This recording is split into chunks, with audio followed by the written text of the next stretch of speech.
नमस्कार दोस्तों, मैं सीए राहुल गुप्ता वेलकम करता हूं आप सबको अपने YouTube channel CA Rahul Gupta GST में। दोस्तों, वर्चुअल डिजिटल एसेट्स के बारे में हमने अभी 2-3 दिन पहले ही पढ़ा था, तो अब हम उसको और आगे लेके जा रहे हैं। Tax on virtual digital assets lecture 2। अब भाई लेक्चर 1 में ये तो क्लियर हो गया था कि टीडीएस कितना % काटना है और कैसे काटना है। अब उसी को हम और आगे बढ़ा रहे हैं कि स्पेसिफाइड पर्सन को how to check whether you are a specified person और not. Suppose there is an individual or HUF with turnover of rupees 40 lakh in the year 21-22 from business and purchased Bitcoin of 40,000 in April 22 से मार्च 23, और आपने अप्रैल 22 से मार्च 23 में 40,000 रुपये के bitcoin खरीदे, तो आप एक स्पेसिफाइड पर्सन हो। कैसे हो? आपका टर्नओवर 1 करोड़ और 50 लाख से कम है, प्लस आपने 50,000 रुपये से कम बिटकॉइन खरीदे हैं, प्लस आप एक इंडिविजुअल या एचयूएफ हैं। So you are a specified person and no TDS is to be deducted by a specified person.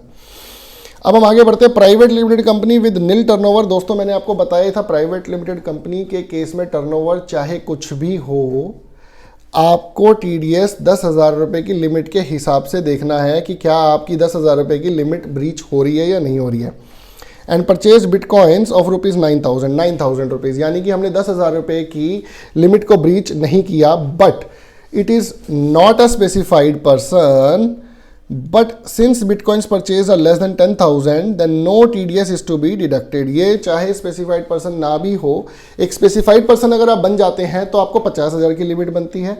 For any person other than specified person, जो स्पेसिफाइड पर्सन के अलावा हैं तो उनको 10,000 की लिमिट है। इंडिविजुअल और HUF with turnover of ₹40 lakh from business and purchased bitcoin of ₹1 lakh.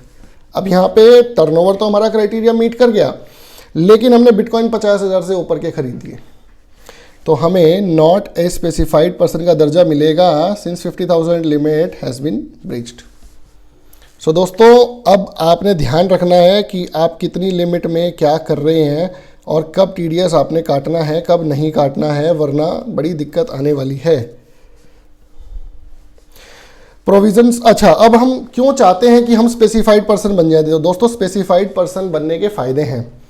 फ़ायदे क्या है? हम लोगों को ना तो टैन नंबर लेने की ज़रूरत है, क्योंकि हमें टीडीएस ही नहीं काटना, तो हम टैन नंबर क्यों लें? ठीक है दोस्तों, जब टीडीएस ही नहीं काटना, क्योंकि हमने 50,000 से कम के बिटकॉइन खरीदे, हम इंडिविजुअल एचयूएफ भी हैं और हमारा टर्नओवर भी 1 करोड़ या 50 लाख से कम है, तो हमें ना तो कोई टैन नंबर चाहिए। And specified person is not required to डे टीडीएस एट द रेट 5% और 20%। भाई ये तो बेवकूफ़ी वाली बात है। जब हमें टीडीएस ही नहीं काटना तो रेट पे क्या डिस्कशन करें, 1%, 5% या 20%। ठीक है दोस्तों, इफ परचेजर इज ए, पहली बात तो ये मैं रिपीट करना चाहूँगा दोबारा कि टीडीएस काटना किसको है? टीडीएस परचेजर को काटना है, not the seller. If purchaser is a non specified person. अब हम आगे बढ़ते हैं। अगर हम नॉन स्पेसिफाइड पर्सन है तो दोस्तों क्या होगा? अब हम लोग एक्सचेंज से अगर कर रहे हैं, वहाँ पे तो केवाईसी है। अगर हमने माइनिंग के थ्रू बिटकॉइन खरीदे और बेचे हैं तो अब हमारे पास सामने वाले का पैन कार्ड नहीं है। तो दोस्तों, अगर सामने वाले ने पैन कार्ड हमें नहीं दिया तो हमें 20% टीडीएस काटना पड़ सकता है। इस पे अभी क्लैरिटी आनी है, बोर्ड के रूल्स आने हैं, लेकिन एज पर राइट नाउ जो हमें इंटरप्रिटेशन मिल रही है वो ये है, if PAN number has not been provided by the seller, TDS will be deducted at flat 20% and said seller, अच्छा 20% काट दोगे, and said seller will not be able to claim that amount of TDS। क्योंकि दोस्तों, जब हम TDS की return भरते हैं तो हमें उसके अंदर पैन नंबर सामने वाले का डालना होता है कि मैंने किसका TDS काटा है। जब उसने TDS अपना पैन नंबर दिया ही नहीं है तो मैं अपनी TDS की रिटर्न में क्या दिखाऊंगा? मैं अपनी टीडीएस की रिटर्न में पैन नॉट अवेलेबल करके दिखाऊंगा, और वो एक लीगल तरीका है टीडीएस की रिटर्न भरने का।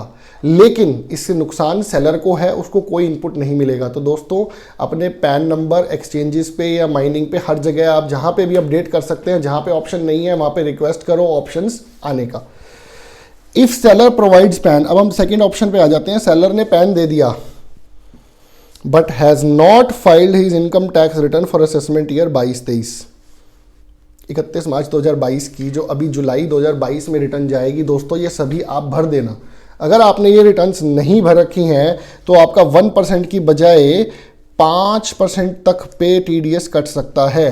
दोस्तों मैं फिर रिपीट कर रहा हूँ, अभी इस चीज़ पे क्लैरिटी आनी है और, लेकिन जो इंटरप्रिटेशन हमारे पास है उसके हिसाब से हम चल रहे हैं।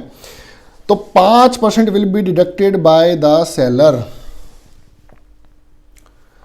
if seller provides PAN and also files income tax return for previous year 21-22, then only 1% TDS will be required to be deducted। तो दोस्तों अब मैंने इसको एक छोटा सा चार्ट और बनाया है, इसका आगे मैं आपको दिखाना चाहूँगा। वो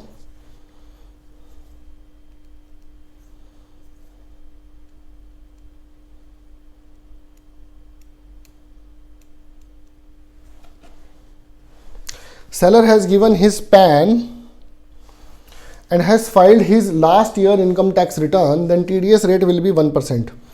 Seller has given his PAN but has not filed his last year ITR, 5%.